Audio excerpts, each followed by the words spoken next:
নমস্কার বন্ধুরা, আমি রিমঝিম। আজ আমি আপনাদের সাথে আমার জীবনের এমন একটি গোপন অধ্যায় শেয়ার করতে যাচ্ছি যা আমি আজ পর্যন্ত কাউকে বলতে পারিনি। ঘটনাটা শোনার পর হয়তো আপনারা আমাকে চরিত্রহীন ভাববেন, অথবা আমার পরিস্থিতির কথা চিন্তা করে আমার কষ্টটা বুঝবেন। গল্পটি শুরু করার আগে আপনাদের কাছে ছোট্ট একটা অনুরোধ। যারা এখনও আমাদের এই চ্যানেলটি সাবস্ক্রাইব করেননি, তারা এখনই সাবস্ক্রাইব করে পাশের বেল আইকনটি বাজিয়ে দিন, যাতে আমার জীবনের পরবর্তী আপডেটগুলো আপনারা মিস না করেন। চলুন ফিরে যাই সেই দিনগুলোতে। আমার নাম রিমঝিম, বয়স ২৬। দেখতে বেশ ফর্সা আর ছিপছিপে গরনের হাওয়ায় বিয়ের পরেও অনেকেই আমাকে কুমারী মেয়ে বলে ভুল করত। আমার স্বামী রাশেদ পেশায় একজন ইঞ্জিনিয়ার, মানুষ হিসেবেও খুবই ভালো, কিন্তু ওর কাজের চাপ এত বেশি যে আমাদের দাম্পত্য জীবনের রোম্যান্সের সময়টা খুব কম। বিয়ের ৩ বছর হয়ে গেছে, কিন্তু বাচ্চার জন্য আমরা এখনও চেষ্টা করিনি। রাশেদ সবসময় বলে, আগে ক্যারিয়ার, তারপর সব। আমরা থাকি রাশেদের পৈতৃক বাড়িতে আমি, রাশেদ আর আমার দেবর সাগর। সাগরের বয়স ২২, ও অনার্সে পড়ছে। সাগর ছেলেটা খুব শান্ত আর ভদ্র। রাশেদ যখন ট্যুরে থাকে তখন এই বড় বাড়িতে সাগরই আমার একমাত্র কথা বলার সঙ্গী। প্রথম দিকে আমাদের সম্পর্কটা ছিল সাধারণ ভাবে আর দেবরের মতো, কিন্তু কে জানত একটা সামান্য ভুল বোঝাবুঝি আর একাকিত্ব আমাদের সম্পর্কটাকে এমন এক মোড়ে নিয়ে যাবে। ঘটনার শুরু গত বর্ষাকালে। রাশেদ অফিসের কাজে ৭ দিনের জন্য চট্টগ্রাম গিয়েছিল। বাড়িতে শুধু আমি আর সাগর। বাইরে তখন তুমুল বৃষ্টি। সকাল থেকেই আকাশ কালো করে আছে। দুপুরের পর কারেন্ট চলে গেল।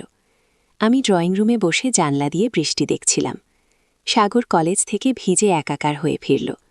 ওর সাদা শার্টটা গায়ের সাথে এমনভাবে লেপটেছিল যে ওর বুকের গড়ন স্পষ্ট বোঝা যাচ্ছিল। আমি তোয়ালেটা ওর দিকে এগিয়ে দিয়ে বললাম, কিরে, ছাতা নিয়ে যাসনি? যা, তাড়াতাড়ি চেঞ্জ করে নে, ঠান্ডা লাগবে। সাগর আমার দিকে তাকিয়ে একটু হাসল। সেই হাসিতে কেমন যেন একটা অন্যরকম মাদকতা ছিল, যা আমি আগে কখনো খেয়াল করিনি। ও বলল, ভাবি, আজ খুব খিচুড়ি খেতে ইচ্ছে করছে, রাঁধবে? আমি হেসে বললাম, আচ্ছা, তুই ফ্রেশ হয়ে আয়। সন্ধ্যা নামার সাথে সাথে ঝড় আরও বাড়ল। মোমবাতির আলোয় আমরা ডাইনিং টেবিলে বসলাম। কারেন্ট তখনও আসেনি। আবছা আলোয় সাগরের ছায়াটা দেয়ালে কাঁপছিল। খাওয়ার সময় হঠাৎ খেয়াল করলাম সাগর আমার দিকে একদৃষ্টে তাকিয়ে আছে। আমার পরনে ছিল একটা পাতলা সুতি শাড়ি। গরমে আর রান্নার ভাপে আমার ঘাড় আর গলার কাছে বিন্দু বিন্দু ঘাম জমেছিল। সাগরের দৃষ্টিটা ছিল ঠিক আমার গলার ভাঁজে। আমি একটু অস্বস্তি বোধ করলাম। আবার কেন জানি মনের ভেতর একটা অদ্ভুত ভালো লাগাও কাজ করছিল। আমি ভমকের সুরে বললাম, কিরে, ওভাবে কি দেখছিস? সাগর একটুও লজ্জিত না হয়ে ফিসফিস করে বলল, ভাবি, তোমাকে আজ এই মোমবাতির আলোয় অদ্ভুত সুন্দর লাগছে। ভাইয়া যে তোমাকে রেখে কি করে এতদিন বাইরে থাকে আমি বুঝি না। ওর কথাটা শুনে আমার বুকের ভেতরটা ধক করে উঠল। দেবর হিসেবে ওর এই কথাটা বলা উচিত নয়, কিন্তু আমার নারী মন যেন এই প্রশংসাটুকুর জন্যই অপেক্ষা করছিল। আমি কোনো উত্তর দিতে পারলাম না, শুধু মাথা নিচু করে রইলাম। এই নীরবতায় হয়তো সাগরের সাহস বাড়িয়ে দিল। খাওয়ার পর আমি যখন রান্নাঘরে থালাবাটি গোছাচ্ছিলাম তখন হঠাৎ বাজ পড়ার বিকট শব্দ হল। আমি ভয়ে চিৎকার করে উঠলাম। ঠিক সেই মুহূর্তে সাগর দৌড়ে এসে আমাকে পেছন থেকে জড়িয়ে ধরল। ভয় নেই ভাবি, আমি আছি তো। ওর গলার স্বরটা আমার কানের খুব কাছে কাঁপছিল। ওর হাতটা ছিল আমার পেটের উপর।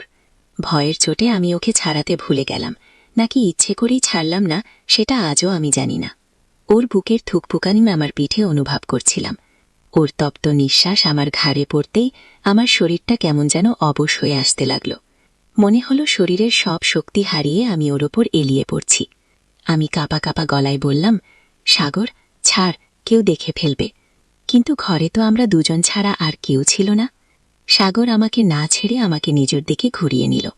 মোমবাতির ক্ষীণ আলোয় ওর চোখে আমি এমন এক কামনার আগুন দেখলাম যা আমাকে পুড়িয়ে ফেলার জন্য প্রস্তুত। ও আমার চোখের দিকে তাকিয়ে ফিসফিস করে বলল, ভাবি, আমি আর নিজেকে আটকাতে পারছি না। তুমি কি বোঝো না আমি তোমাকে কতটা চাই?